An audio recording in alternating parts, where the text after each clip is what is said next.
So today we are planning to talk about working with ADHD in the counseling settings.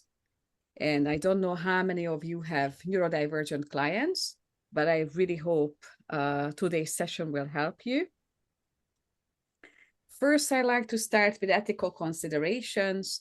We are making sure in here we are in an adult capacity with an okay position, including all the differences and keeping confidentiality, taking responsibility for our countertransferential and transferential responses, and checking our assumptions about others and different topics and different ideas. So I would like to create a warm, welcoming, open-minded kind of space where you can use your wisdom and openness and be here. The session is recorded, and I have a little firefly as well, just transcribing the session. This helps me to keep everything under control and improve myself, improve the topics, and so on. So I'm Nia Clark, and I dedicated myself to coaching people, becoming a psychotherapist and counselor, a supervisor, a trainer in multiple countries. And what I wanted to start with, why I'm dealing with ADHD and what took me on this journey is that lovely girl next to me, who is my daughter. She's nearly 18.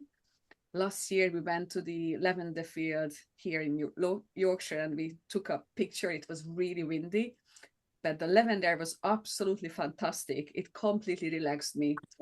We had a wonderful time. When she was 11 in high school, I was told, well, actually, she doesn't have dyslexia. She probably has ADHD. And I didn't really know too much about ADHD. And finding out that, oh, my daughter also has ADHD really dysregulated me. And I didn't really know what to do with it as a parent. So I started to study it. I started to read about it, learn about it, listening to podcasts, and started to educate myself. What can I do when, as a parent, when she's struggling, when she's dysregulated? Where do I go? And after a while, as I was learning more and more about it, I realized I also have lots of clients who have ADHD. Somehow I draw clients this way. And that started to take me on a journey, because when I worked with ADHD clients, then I realized I don't have the tools to work with them. So I need to develop something, some kind of methodology, which helps to support them, not just recognize the signs, but move on from recognizing the signs, taking away something from the therapy room, from a counseling room, from the coaching sessions, what they can use in their everyday life and live better, feel better. And that led me to develop my first module, the ADHD treatment pyramid, and then it led me to write books, and it led me to hold workshops and trainings. I'm just setting up my online training program, which will be accessible very soon. So this is my story in a nutshell. And right now, I'm holding neuro-informed supervision, exam preparation support. I provide psychotherapy, counseling, and ADHD coaching for groups and individuals. Also, I hold workshops, not just in the UK, but in multiple countries, and setting up an online learning platform where people will be able to access trainings which are recorded in different topics. I already recorded an ADHD group coaching series with 10 sessions, and recorded another one, which is an ADHD coaching foundation. If someone wants to set up an ADHD coaching practice, that foundation program will help. And I will have a 40 hours afterwards, which follows in detail. From probably October, I will be starting a neurodivergent couples course, which will be again 10 sessions, specifically working with neurodivergent couples. And next year, I will be doing an ADHD course. How can we work with ADHD clients, because it becomes a little bit more complicated. So a lot is going on. And today, what we will do, we will be focusing on how can we work with ADHD clients. This session has two parts. We are holding one part right now, and then we will be holding another part in September. Yeah. Okay, can I ask everyone just kindly to mute the microphones? And when we arrive, that I'm absolutely happy to be unmuted if we have a relevant question. But that way we can assure that others can hear everything what they want to hear. So I have 3 books out. One of them is aimed to psychotherapists and counselors, is Traveling to the ADHD Mind. This has an extensive program, sort of what I'm talking about in much more detail in that book. And this one has a counterpart, which is the ADHD Practitioner's Kit. It sort of helps the book with exercises, with questionnaires, with ticking lists, different things. You can just take it to your session and help yourself with it. And if someone wants to set up an ADHD coaching practice, there's the ADHD coaching book. It's also working together with the yellow book. If you want to have a look, you can have a look on Amazon. Just Google my name. I think a couple of things will pop up. So these are the 2 courses which I mentioned. I also will be starting a mentoring program from September for people who are working with ADHD clients or neurodivergent clients. Let me know if you are interested. I have my email address or website address on every single slide. Is nia@niaclark.com. Just drop me a line.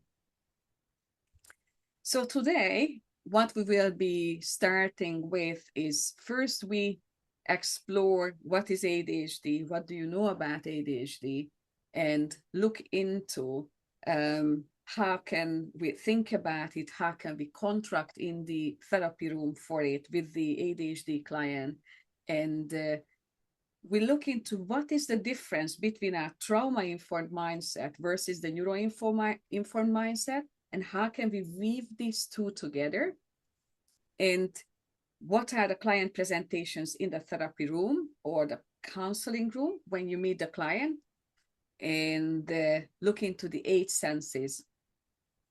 I think this will be a good little start today, and then we will take it further in September when we meet.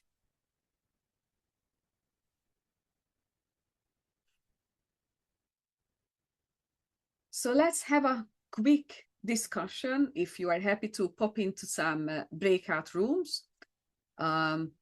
What are the ADHD signs you know about? What did you in generally hear about ADHD or neurodiversity? The wider systems contribute to low self-esteem because education systems and employment and other systems usually measure success according to very narrow standards that people, for example, with ADHD don't necessarily fit into, and they end up feeling like a failure. That's a brilliant summary. Is it Thomas? Toma. Toma. Thank you very much, Toma. Thank you. You really well summarized a lot of executive functioning difficulties and issues. This layer will be coming. I just pop back to the pyramid. So this will be the everyday struggles. We will be talking about this in September. I divide the everyday struggles into internal and external organizational struggles. The internal ones are sitting in the head. David mentioned inattentive ADHD. Inattentive ADHDers have a lot of issues around this area. And the external organization sits around us. And when we're working with clients, we need to deal with these very separately. So we will be addressing time management. We will be addressing organization in terms of planning, in terms of categorization, in terms of prioritization, lots of different things. And then the external ones is finding a place for everything, zone things out, making sure we have the to-do lists and where do we keep them, making sure we have the diary management, but how do we keep them, how do we organize our papers, and how do we reset everything on a daily basis? Because if we don't do that, even though we have places for everything, if we don't do the reset, it's not going to be done.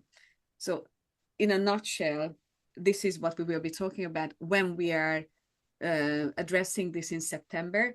So that's the everyday struggles.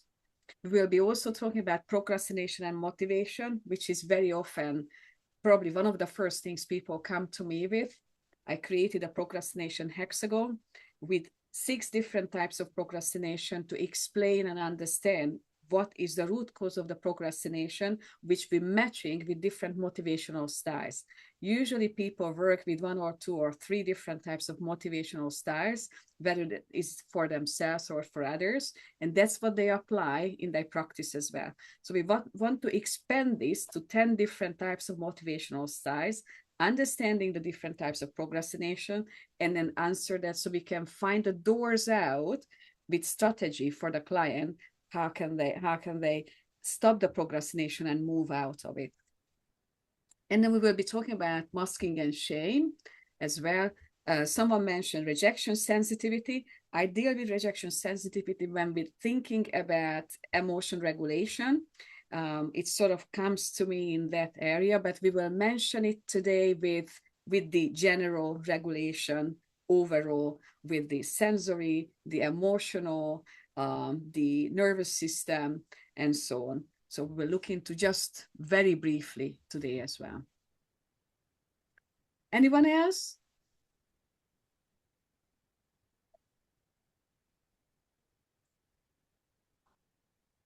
This is quite a common thing, but I think, I don't know, probably helps understand ADHD. I've been working with a client with ADHD, and she says herself, and I heard it several times, that you have thousands of thoughts all firing at the same time. So it's a very noisy environment in the mind. Absolutely. So if we imagine a mind, which is like a Cumbria road, we have a car coming every half day, or imagine a motorway with 8 lines around New York, that's sort of the inattentive type of brain. Yeah, different channels, different thoughts. Sometimes thoughts are going parallel, thinking about one task at the same time talking to another person, but I have thinking about another task. So the ADHD, inattentive ADHD brain can take a lot in, but sometimes it's really destructive. It depends on the non-adrenaline level. We probably talk a little bit about neurotransmitters. We won't have too much time. This is only a 3 hours training. And I'm talking about a book here which has over 65,000 words in. So I won't be able to go into detail, but we can have a little bit of a taster, and I try to not squeeze everything in so you feel comfortable and it's not overwhelming, but you also get enough material to be able to take something away and being able to use it with your clients. So let's look into the topic. When we want to define neurodiversity, it's been coined by Judy Singer in 1998, recognizing the brain differences with ADHD, autism, dyslexia, and so on. And when we're thinking about different types of neurodiversity, we have lots of overlap in between different things. I just had not long ago when I often do tutorials, and I was supporting a trainee within a tutorial, and she really described to me her dyslexia. And then another day, I was talking to another trainee with saying they had dyslexia, but they actually didn't have dyslexia, they had ADHD. And there was quite a big difference there. The ADHD type of dyslexia looks like the person can really read easily, but the brain is not necessarily engaging with the material. Every 5 minutes, they need to bring their brain back because it sort of wanders away. It depends on the material.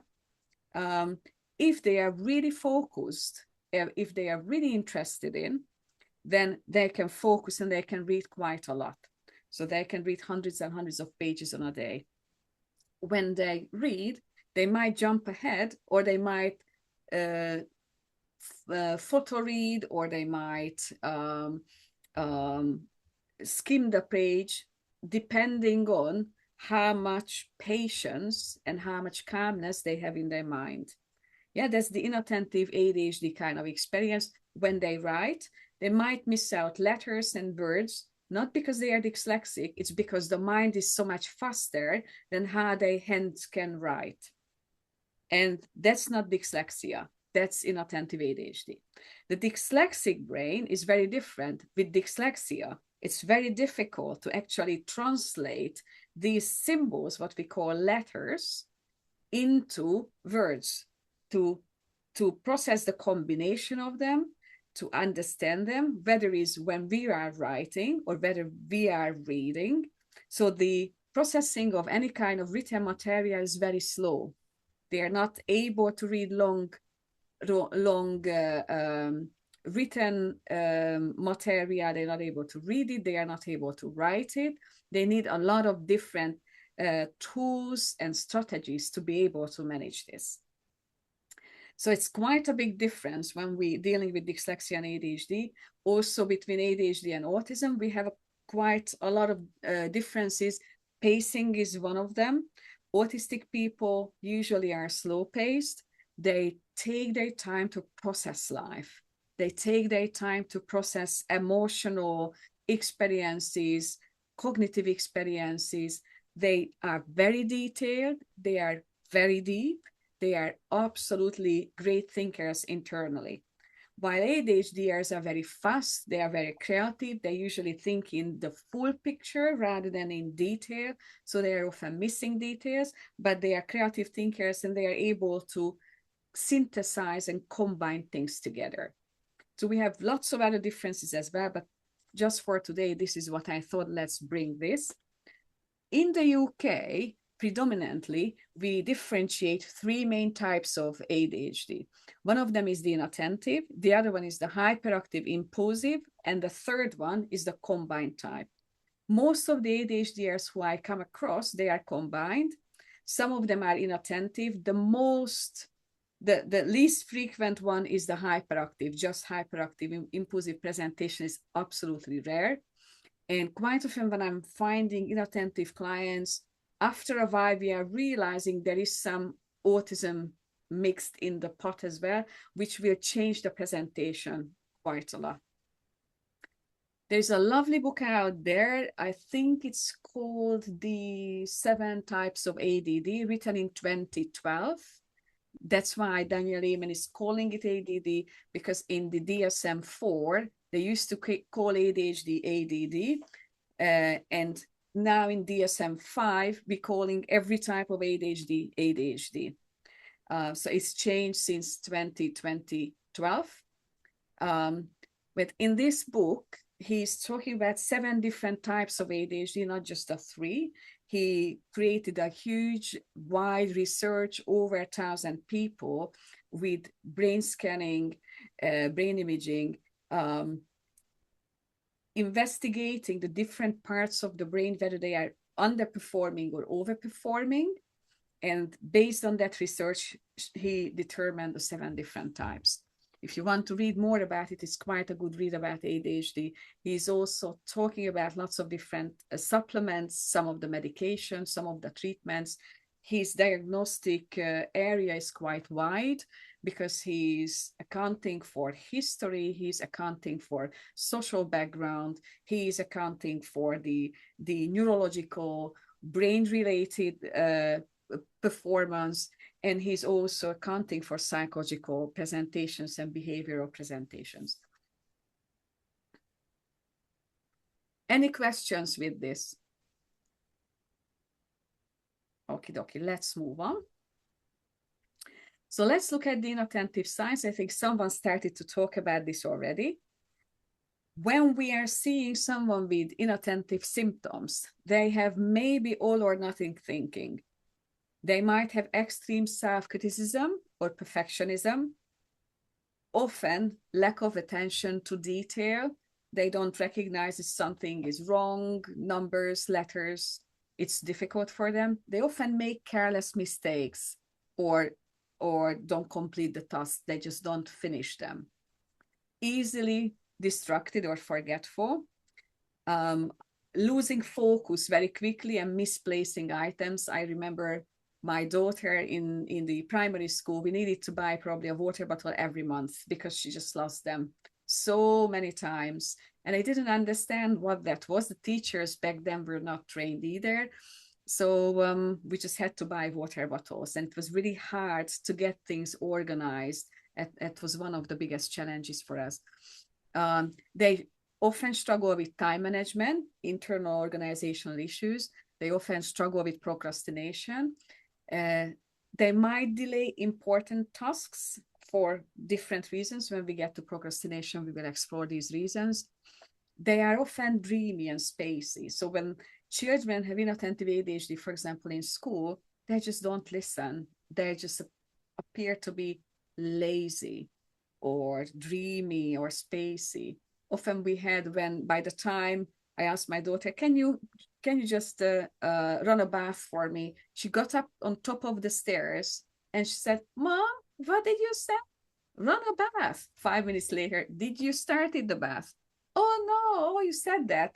So we had to repeat it quite a couple of times because some new thought came in and it wiped out the original thought. It's like a little bit of goldfish syndrome. They, even though they appear to listen, they might zone out. This happens often on the session. I always check with the clients, are we there? Are we not there? What's happening? Where were you in your mind? Because we mentioned something, then their thought is linking to another thought, then that other thought is linking to another thought. And in their mind, they 5 thoughts way away from the original topic, what we were talking about. Because this is quiet, it's an introverted type of ADHD. It's not quite often recognized as well as the hyperactive type of symptoms.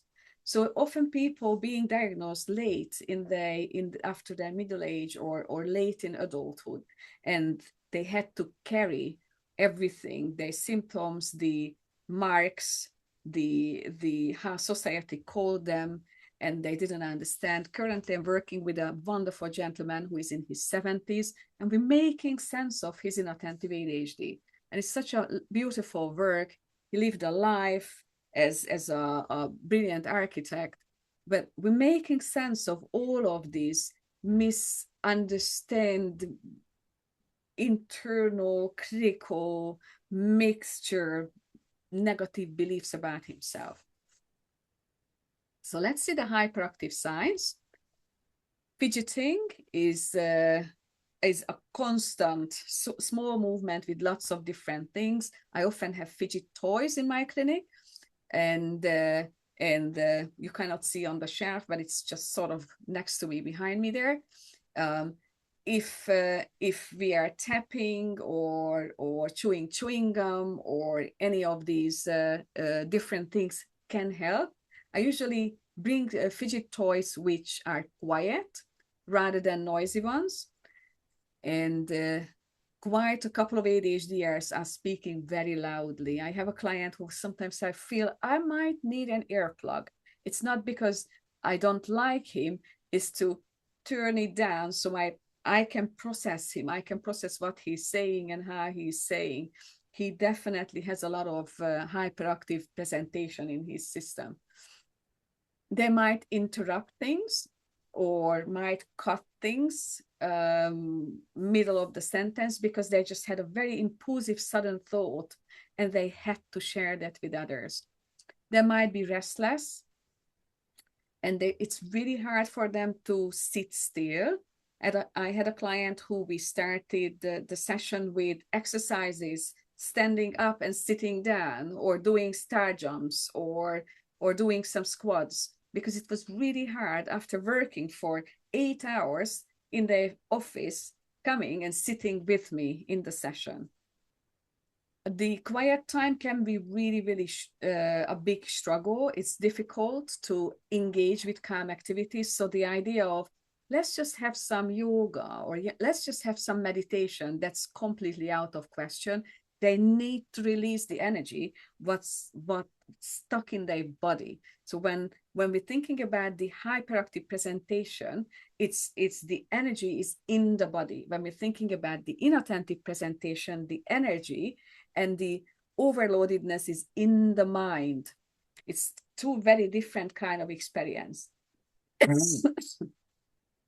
They can be often late, and they often present a very busy lifestyle with a full-on diary.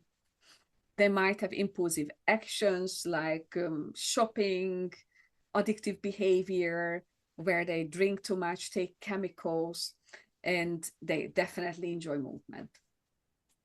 Do we have any questions about this? What about the mixed type? The mix is, thanks very much for the question. The mix is the mix of these two. And we don't know how is it mixed. We don't know which elements of the hyperactive, which elements are the inattentive will be mixed. So it's always for me a big question. When someone comes to me with ADHD, I'm not thinking I know you. I don't think, oh, I understand you and I can analyze you just like this. I have lots of questions. In my books, I have questionnaires which we can take and questions which we can ask from the clients, so we can recognize which elements are there from the hyperactive, which elements are there from the inattentive presentation. I've got all of these lists from the IDC-11 and the DSM-5. So if you look into these general practitioner handbooks, you will be able to find them yourselves as well. So these are not secrets. So what's not ADHD? I always like to ask this question because ADHD is a hyperactivity disorder. So if we not having any kind of hyperactivity and attention deficit, then we're not talking about ADHD. The attention deficit for me is the important bit because we can see the hyperactivity on the person, but we cannot see the attention deficit. We don't know what type of attention deficit they have. I created an attention deficit chart where we are able to look at what kind of attentions we are thinking about. We're thinking about the selective attention, which is the ability to focus while we are ignoring the surroundings. So for example, someone is talking loudly or we have a background noise somewhere, we are still able to focus on who we're talking to or being able to read whatever we want to do. For some people, it's extremely difficult. The divided attention is when we are able to focus to multiple things. The ability of, for example, cooking in the kitchen and the kiddo is talking somewhere, hey, mom, can you look at me? Look, this is my homework. Look, this is what I'm doing with the dolly. However it is, whatever is presenting in the client's life, if they get drained and really tired from trying to listen to multiple things at the same time, then we know they have issues with divided attention. The next one is the shifting attention. It's when we starting a task, without finishing the task, we're moving on to another one. So a very simple example is cooking again. If I'm starting to make the meat, then I start to peel the vegetables at the same time, but I need to watch that the meat is not burning. And then I move back on to steam the vegetables. And then I lay the table with the plates and the cutlery. I go back to the meat. I'm checking if the vegetables are steamed. So I'm jumping back and forward between tasks without finishing them. And at the end, they will be complete. For some people, shifting between tasks is very difficult. you can test yourself how many windows are open on the computer when you are working, how many tabs. If you have a lot of tabs, then you are able to shift between tasks. If you have only just a couple of tabs and you rather like to close them because they are really, really annoying, then probably shifting attention is very difficult. If you're looking at autism, shifting attention is very difficult. The change and the transition between different things are very, very difficult for an autistic person because they are very detailed. So they like to finish things. They like to analyze things. It's really easy for me to understand how their brain requires this. Because if we're shifting, jumping back and forward, we would miss the detail. That's what ADHDers do. The sustained attention is the capacity when we are able to focus on something for a longer period of time. There we go. Just realized my computer needs to be plugged in. Hold on.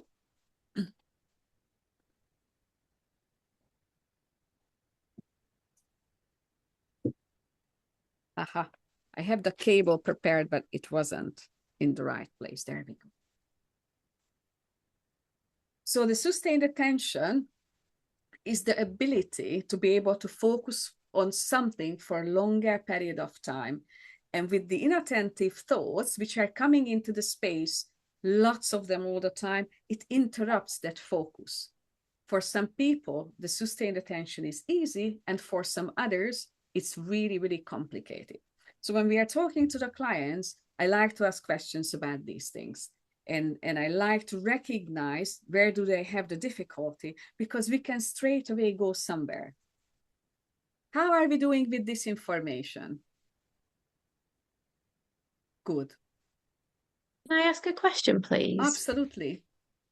You just mentioned earlier a little bit about ADHD, and I just wondered, obviously, with a client who is autistic, and also may have ADHD, how those two would interact and present?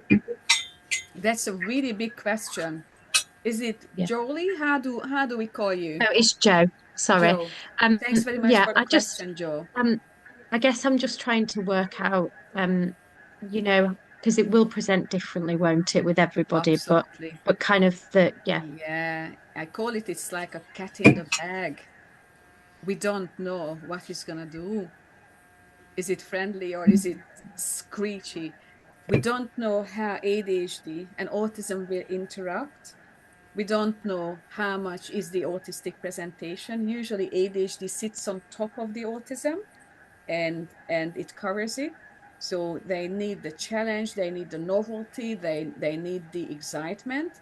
But once it comes and the ADHD is settled, then the autism comes out with not wanting to change, not wanting to move anywhere, being overwhelmed or drained by things. So it's a very different kind of work. That's why I'm holding the workshop series. It will be 10 sessions next year about this, because it's such a big topic to figure out how do we interact, how do we manage, how do we explore these things. Thank you. I guess it, like you say, I find it's harder to know with a client who also has autism. I find it harder to know how to approach that as a therapist. Know. So the only approach we can do with the our ADHD to start with is inquiry.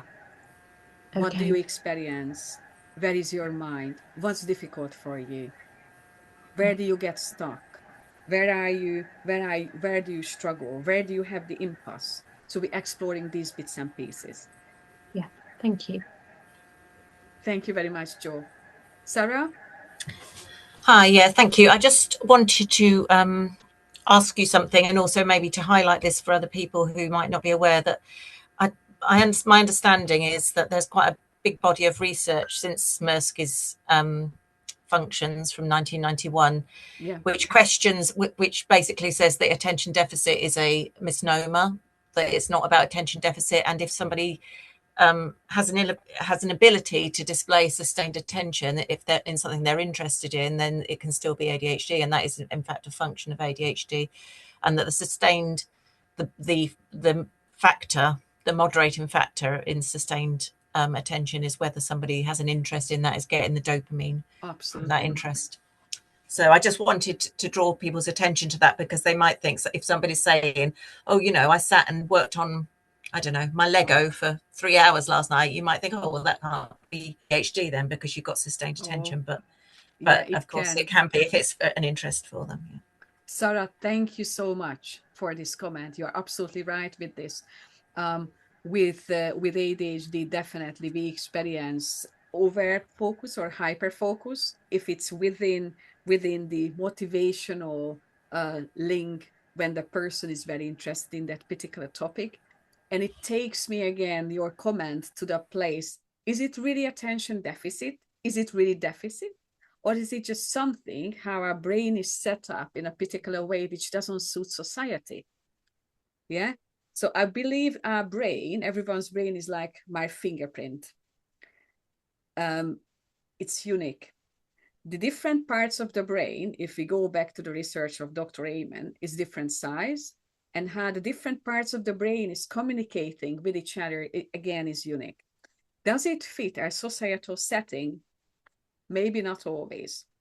But if we look into the ancient times when we had cavemen, and then one of them was responsible for standing outside, watching the weather, the clouds, where the wind is coming from, listening to the sounds in the forest, hearing if something is coming, listening to danger. And they were standing there, being able to be one with nature, because their senses were able to link to everything else.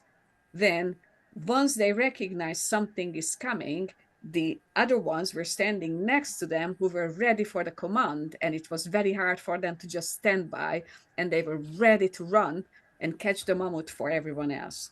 So the first one is the inattentive ADHDers, whose mind needs to be tuned into lots of different channels to be able to recognize what's going on. The second one is the hyperactive type, who is ready to go because they have that energy inside of them.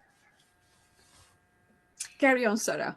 I was just going to say, you reminded me there of an analogy that I heard when I was, I've got two sons who have ADHD. I have ADHD myself. I'm also have a PhD in psychology with a focus on SEN. And an analogy which I found really useful to understand my boys in school was that if you can imagine a child going into a room with 20 TVs on full volume, and then saying to that child, okay, what's that TV over there in the corner saying? That's the same as saying to a child with ADHD, you've got to focus on what the teacher's saying, because they hear everything and they don't have that ability to discriminate the input that's coming in. So they hear everything, they see everything, they feel everything, and they can't just focus on that one thing. That's a very, very good example. That's a good example for the selective attention. Thanks very much. Are we ready to move on?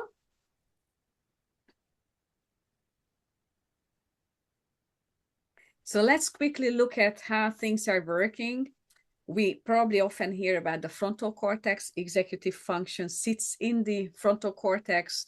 We will be talking about the executive function issues later on in September. And often the frontal cortex is underworking for ADHDers when the noradrenaline neurotransmitter is low or the dopamine is low. We also often have issues with the limbic system or the basal ganglia, which creates emotional dysregulation, miscommunication between the different brain regions. So it's quite hard then to regulate themselves. So if we in the British society, we really don't like people who are angry very fast or frustrated. That happens a lot with ADHDers. I'm one of those. I get the hot flush frustration and anger, and I'm a fiery person. So that I had to learn by time, how can I manage my frustration or anger in the moment when it comes. And then we have a third, the RAS, the rectal activating system, which is becoming sluggish with processing. So we become very difficult and with processing things, and the sensory overload shoots to the ceiling. So it's very hard. As sort of said in the example, like the 10 different television idea, it's one of those bits. There are two key neurotransmitters. They are more than two, because I often like to think about serotonin, endorphins, GABA, and so on as well. But if you're thinking about medication will be altering our dopamine levels and noradrenaline levels. The dopamine is responsible for motivation, is the reward chemical, and the noradrenaline is responsible for alertness, for function, for the fight and flight. So when we're thinking about these things overall, when a person comes to us, for me, the most important thing is, how can I support them to regulate themselves, to bring that dopamine and noradrenaline level into balance? So the whole program, when we're working with ADHD, is around scaffolding. How can we set up a lifestyle where your dopamine and noradrenaline levels are in balance and your brain is working at its optimum? Not a neurotypical lifestyle, a neurodivergent lifestyle which suits your ADHD brain and your wiring. And that's the task. That's our job. That's our work, to work together, not for the client, but work together with the client to work this out for themselves. Enable them to be able to work this out for themselves. This takes me to a very big next question. On one of my workshops, beginning of the year, someone was, after about teaching them for 6 hours, was saying like, well, this just sounds like trauma-informed kind of thing. And I was going around in circles. Why does it sound like trauma-informed? I couldn't sleep at night and so on. So I started to look into things. And then what I realized there is an interesting thing. What we are using is method. We're using grounding. We're using breathing techniques. We might even use exercise, which is a methodology. It's the question, what supports the person right now? So if they are experiencing trauma in the moment, which is linked to the past, then we support them with the breathing techniques. We support them with grounding exercises. We support them in all sorts of places. Lots of different industries are building on how can we support a client with trauma. However, when we're looking at the mechanism, where is it coming from? What is driving the difficulty? We experience a big difference. When someone is coming with trauma to us that's linked to the past, and something drawn them back to the past, and therefore they have a reaction in their system.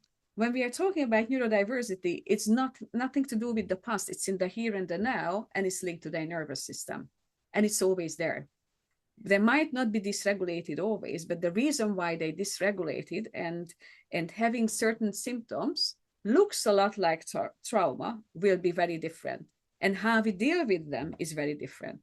A clinical risk is, if we're reading neurological symptoms, neurodiversity as trauma, and we deal with it as trauma, start to analyze it and start to go down the trauma route, we're completely missing the client. And a big part of the client will not be understood. So I'm trying to establish around the world the neuro-informed psychology and the neuro-informed mindset, supporting practitioners to be able to separate how can they work with this. So when I'm thinking about the primary lens with the trauma-informed mindset is the threat and the protection. What feels unsafe? How can I support the client to be in a safe environment with me? How does the nervous system defending something from the past, trying to assure that never happens again? With the neuro-informed mindset is the executive function capacity is the question. Where is the client's capacity? Is the client able and capable of engaging with the work right now? What's happening with the attention? What's happening with the working memory? What's happening with the task initiation? Where is the time sense? So I'm looking for completely different things. When a client arrives, I always look for the neuro-informed signs first. Then if I need to move into trauma. So I work with both, but there is a very strong sequence first I'm looking at the neuroinformed, then I'm moving into trauma. So the key driver of difficulty with the trauma mindset will be triggers of explicit memory, attachment, injury, or protective type of adaptations. The key driver with the neuroinformed mindset will be the load, the friction, the time blindness, the sensory dysregulation, the dopamine chasing, dopamine and reward dynamics. So I'm looking for completely different signs in both of them. The meaning focus, when the symptoms are present in the space, what I want to know for the trauma informed, what makes sense in the client's history for me, why the client is behaving in a particular way. While with the neuro-informed mindset, I want to know where are the capacity signals, how much this client can focus. For example, when I mentioned that client who couldn't sit because they were sitting for 8 hours in the office and they needed to move, I could carry on and explaining things for them, but it just didn't work. How are we doing with this? This is a very important basic foundation of this work when we are looking into neuro-informed versus trauma-informed. I will be teaching you in these 3 hours what are we looking for in there and what kind of scaffolding are we building for the clients so they can manage their neurodiversity rather than moving into trauma too early.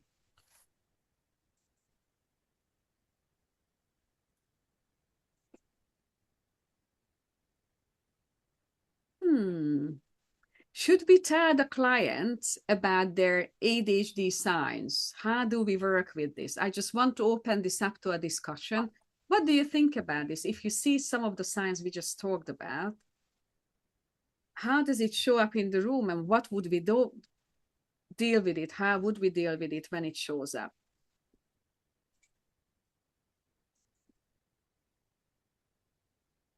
Would you tell them? Would you not tell them? You can even pop it in the chat box. Sarah? I kind of preempt it slightly, actually. And when I'm doing my initial assessment session, I always include questions about neurodivergence. Do they suspect any neurodivergence in themselves? Is there any close members with any neurodivergence? And then that makes it a bit easier to make a decision later on, because quite often people say, yeah, I have thought about going to my GP. I'm mostly, like you say, there's a lot of clients with neurodivergence. So, you know, a lot of people are kind of open to discussing it.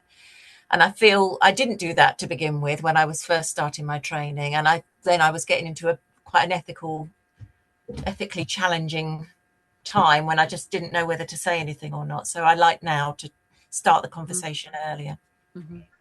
Thank you very much, Sarah. That's a really good tip. Anyone else?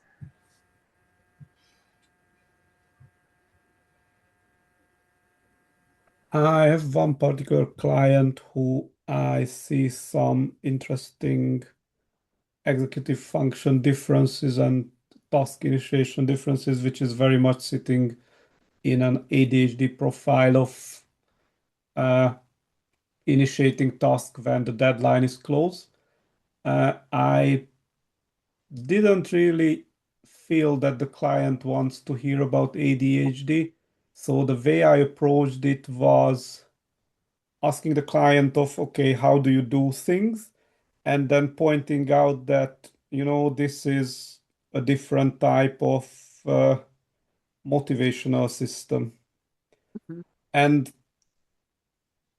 not using the ADHD neurodiversity language, just putting in 1 or 2 words. So if the client is getting interested in that, they can go away and look at it. But if they don't, they will get some information about their own activation type, or like how do you deal with deadlines and tasks. And that can be useful. Thank you very much, Lauren. That's another wonderful tip as well. I have a couple of very good comments in the chat box as well. Let's have a quick look.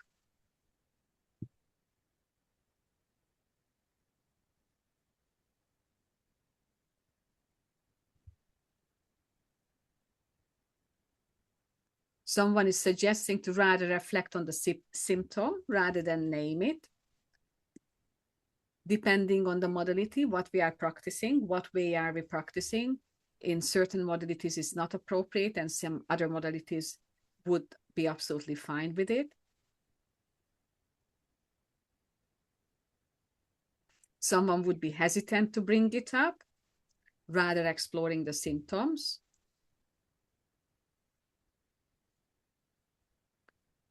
And someone else saying they would be very wary of diagnosing. We're not diagnosing. We are talking about traits rather than diagnosis. So, and in our position as psychotherapists or counselors, we are not diagnosing. Someone had the hand up. Just feel free to speak. Yeah, I had a hand up, but somebody has just mentioned it that, we are not there to diagnose, but to validate and find ways to. So I would say in a situation like this, it would be better off to take it to supervision. But also, I don't know how then do you move forward from that, because there is that thin line. We end up pathologizing, that and introduce somebody to it, and then they get hooked to that. So it's really a tricky one. And I don't know from your experience, how would you? Because some of us, we're still coming up therapists, and we encounter these where you can, after all, you've attended a CPD like this, you've got this awareness now. And, it's your mindset in that diagnostic. Okay, is it ADHD? Is this autism? And you tend to move away, being person-centered and follow what the client is bringing. So there is that thin line. So I don't know, from your experience, how would you address that? Because you're for the client in the room, right? And from, we are there to help them so that they find solutions in whatever is going on in their life, which they want to resolve. And then if we do not do that, are we there to help? So there are so many questions which pops up. Wonderful. And makes it more complex. It is complex, Kudvasha. Thanks very much. I have a question back to this. When we are experiencing a bipolar, borderline client, a narcissistic client, do we diagnose? Or are we just recognizing the signs? Are we brave enough to recognize the signs? We probably don't even mention it to the client in the room, but we're taking it to supervision. So in my mind, dealing with autism, neurodiversity, ADHD, dyslexia, any of these is just exactly the same category as we would be thinking about a borderline presentation, a bipolar presentation. We do not categorize it, but for our healthy assessment and for our healthy treatment direction plan, we sort of need to recognize the signs. Yeah. This is not for the client. This is for ourselves as practitioners. Someone was saying something. Yeah. Okay, not okay. If you want to say something, carry on. I'm absolutely open to it. Okay, if we don't have any more comments, let's move on. I just have a couple of more slides and then we will see how far we get today. Just a quick one about how does it appear in the therapy room. Is the client might tunes out, looks at you, but absolutely you can see the emptiness in their eyes. They might not be able to listen to you. Some of the clients have about 10 seconds of capacity to listen to what I might say, and they completely zone out. That's often the case. They might have difficulty to sit. They might be distracted by external noises, an ambulance, the bin car, a bird outside, a bee in the room, whatever that is. They might have difficulties with time management. They are too late or arriving too early. They might don't respond. With inattentive clients, I often have non-responsiveness. It's not because nothing is happening for them. It's rather because it's too much is happening for them and they don't know where to start. I'm always interested in that case. What's happening in your mind? What's happening in your head? What's going on for you? Because we are sitting in silence. And if we are working in a trauma-informed way, silence might be a good thing. When we are working in a neuro-informed way, I'm curious.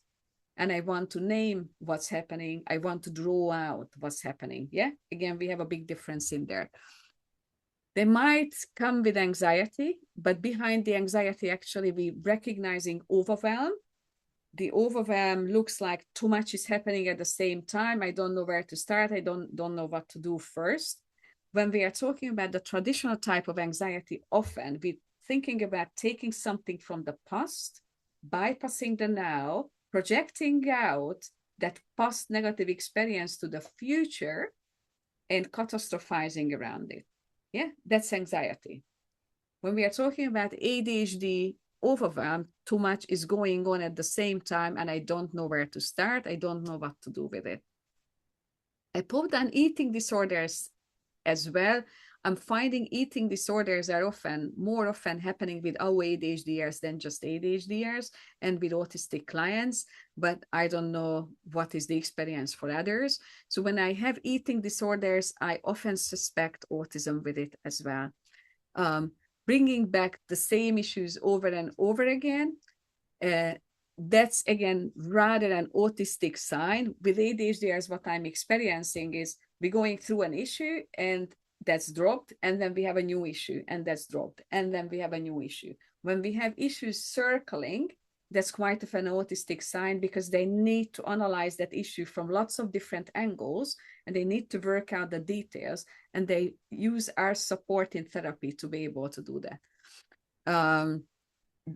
They often have the core belief that something is wrong with me. I'm too much, I'm too lazy, I'm too stupid, I cannot listen, I mess everything up, something is wrong with my core. And then I pop down fidgeting in the room. If you see them face to face, it's happening. If it's on Zoom or you work online, I'm curious, what's happening with your leg at the moment? What's happening with your hands in the moment? You can only see me just sort of up to my neck, so you don't see the rest of my body parts, as we don't see the client's body parts. So I'm really curious what's happening in there. Yeah?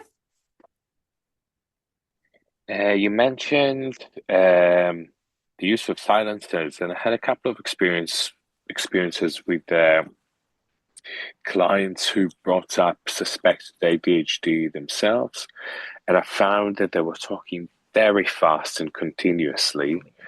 So there was no time for silencers. There was barely any opportunity for reflections. Yeah. So the pacing. The pacing.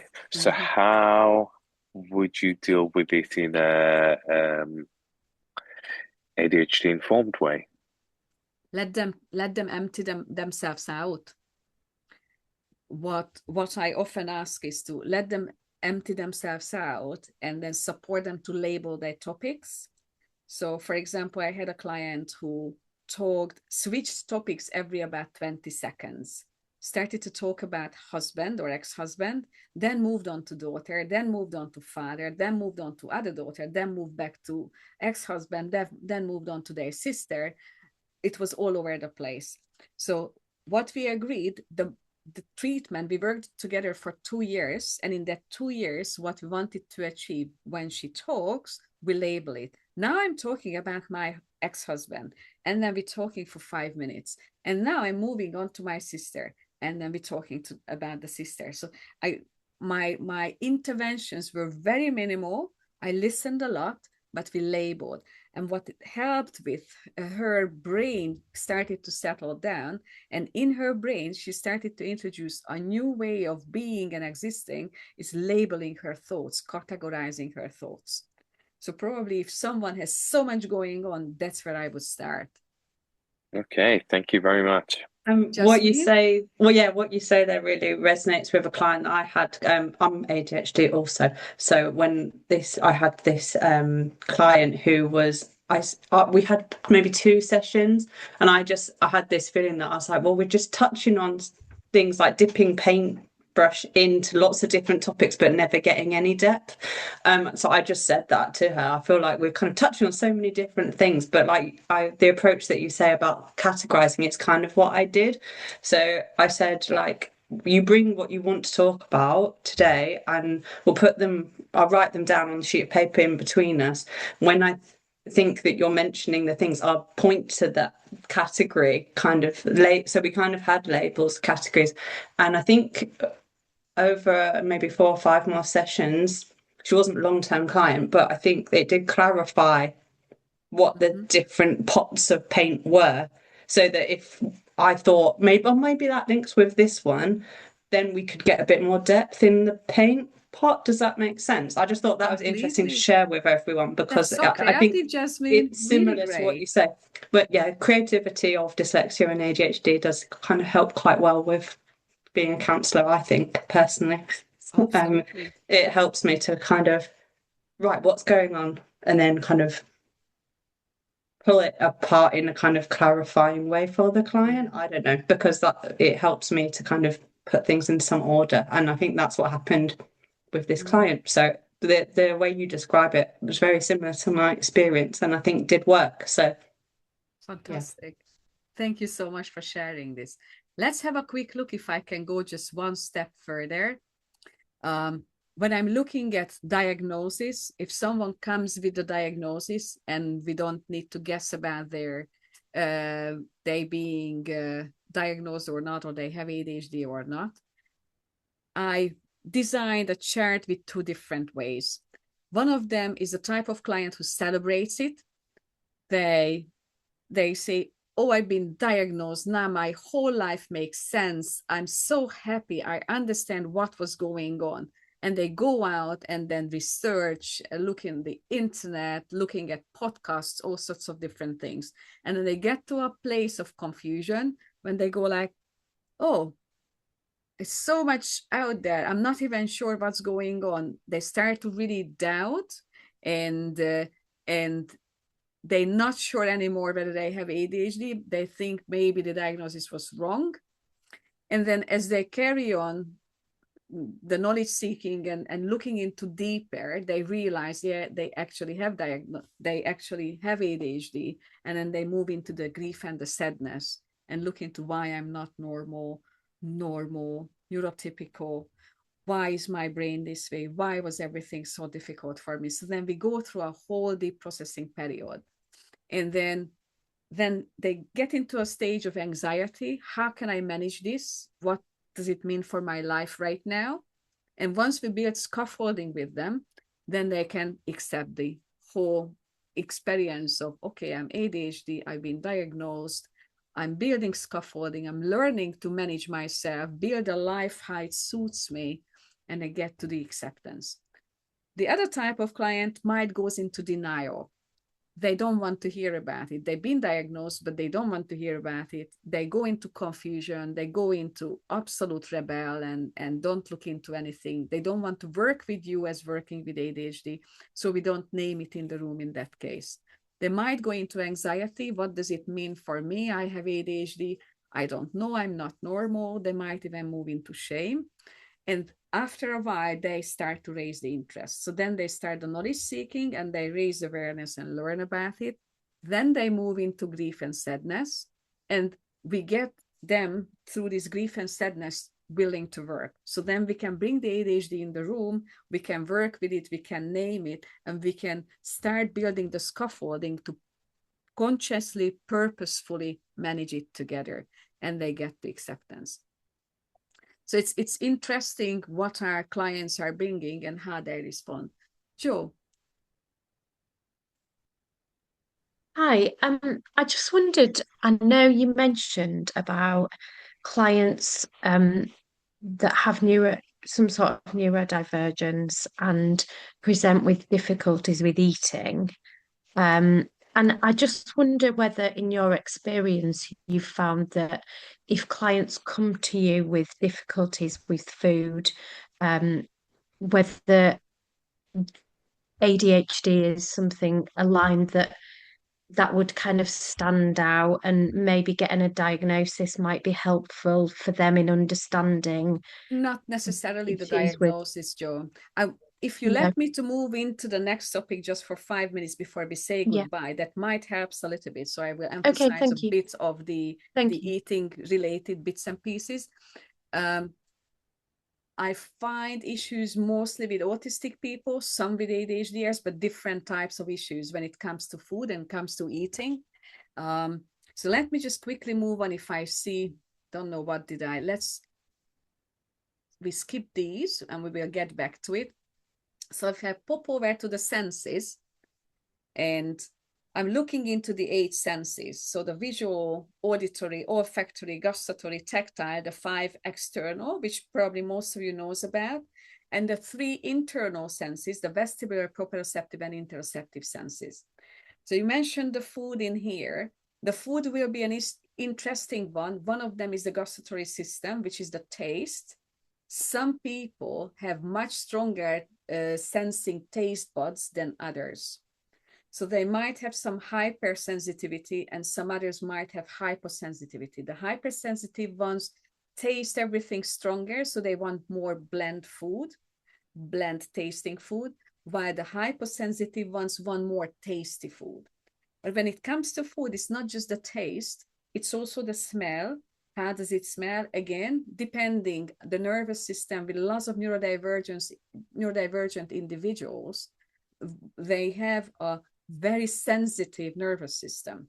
Again, it's not right and wrong. It's just whether I have blonde hair or the other has brown hair or the next one has black hair. We have nervous system which is responding to things very differently. That's our differences. And if they recognize how their nervous system responding to different things, then they are able to build up a management system for themselves. In here, with food, the tactile senses come in as well, because depending on the food, if it's crunchy and they like the stimulation of the crunchiness, that's the tactile stimulational system. If it's smooth like a smoothie, if it's like a mousse, if it's like a saucy, again, it comes back to the tactile system. How does it, the texture, how does it taste, how does it feel in the mouth? I had a client who doesn't like sauces because it feels too slimy for them. They like rather food which is dry and not necessarily saucy. Or I had another client who never would eat warm food. They just don't like the heat. They don't like the warm food. They wait for the food to cool down when they are able to eat it and digest it. So there are lots of different areas and questions within eating, and I like to explore this. In my books, I have an extensive chapter in each of them on these systems, explaining them, explaining the hypersensitivity and the hyposensitivity, what are the signs for each of these senses. Also, I have a chart for each of them about the management system. How can we manage the hypersensitivity and how can we manage the hyposensitivity? I created a chart, which I call the sensory economy chart, where we can measure, it's your own measurement, but we can put it in a chart how much hypersensitive a client would have visually and how much hypersensitivity the same client would have visually. So I give you an example. If I talk to a client who really hates Christmas lights and doesn't like the flashing lights, would not go out to a club because it's too flashy and too bright, doesn't like Christmas because of that, but actually really likes the zebra patterns on the wall or on the pillows. So they are hypersensitive in terms of patterns. They're seeking this. They want more of it, but they're hypersensitive towards the lights and need to bring dim lights. In here in the clinic, everything, I have really bright neon lights on the ceiling. I never turned them on. I brought some lovely standing lamps, which has dimmed yellow lights, because that really helps the client's sensory system. Yeah, I don't have a chance today to go deeper into these things just about this topic. We can have a 5-hour session and talk about it in depth. We have a good 4 minutes. Let me know, how are you feeling? Do you have any questions? I quickly pop to the end. If you want the slides, I'm absolutely happy to send it over to you. Just drop me an email. It's nia@niaclark.com. It's just my name, or you can go to my website, niaclark.com, and send me an email through that, whichever way. Yeah, and I can send you the slides. And if you have any questions, I'm absolutely happy to support. Let me know if you have anything. I know it's a big material. I tried to bring just little highlights so it's not overwhelming and we have a chance to chat.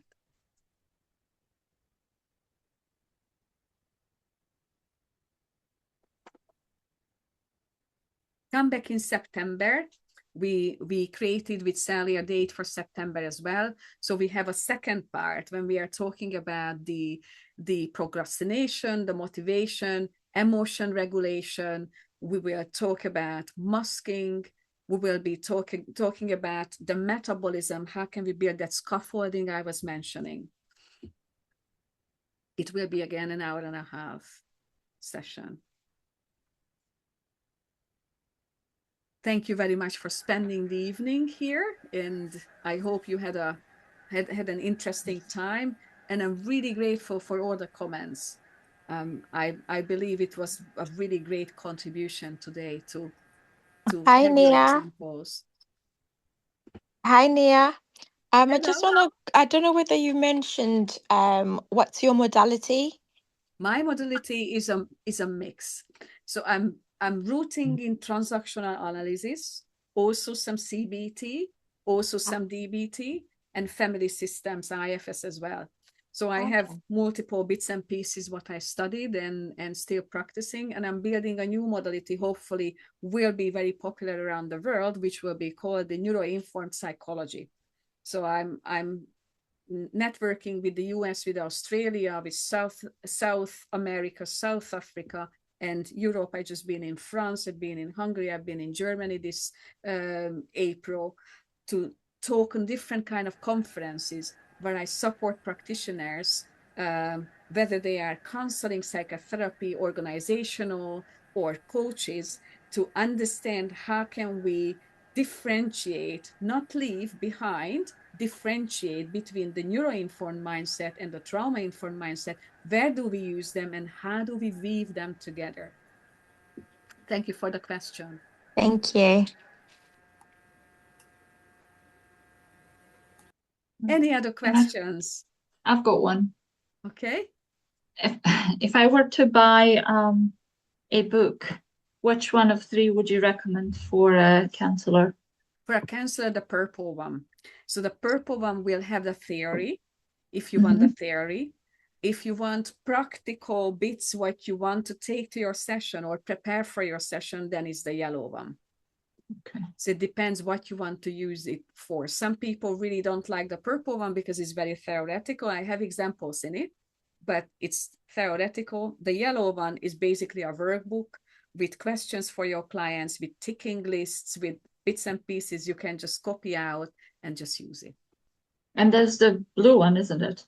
The blue one is for coaching. So if someone wants to set up a coaching business, then it will have the coaching is a different kind of area because it's not regulated usually, mostly around the world. So you can just step out and set up a coaching business tomorrow because it doesn't have the regulatory bodies basically anywhere. We have a couple of them around the world, but they're not regulating like we have UKCP or BACP or anything in there. And within coaching, the fees are also self-determined. So you can charge £150 per an hour. You can charge £50 per an hour. It depends on your marketing abilities. And lots of practitioners from counseling and psychotherapy or general coaches, life coaches are coming to me to train them because in ADHD, we have a shortage of coaches.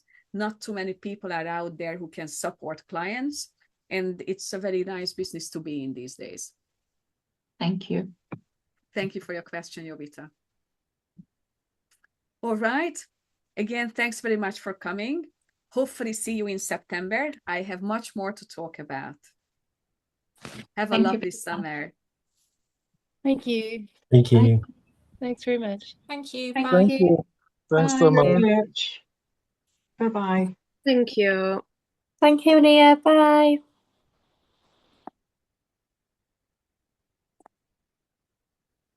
Thank you. Bye. Thank you very much.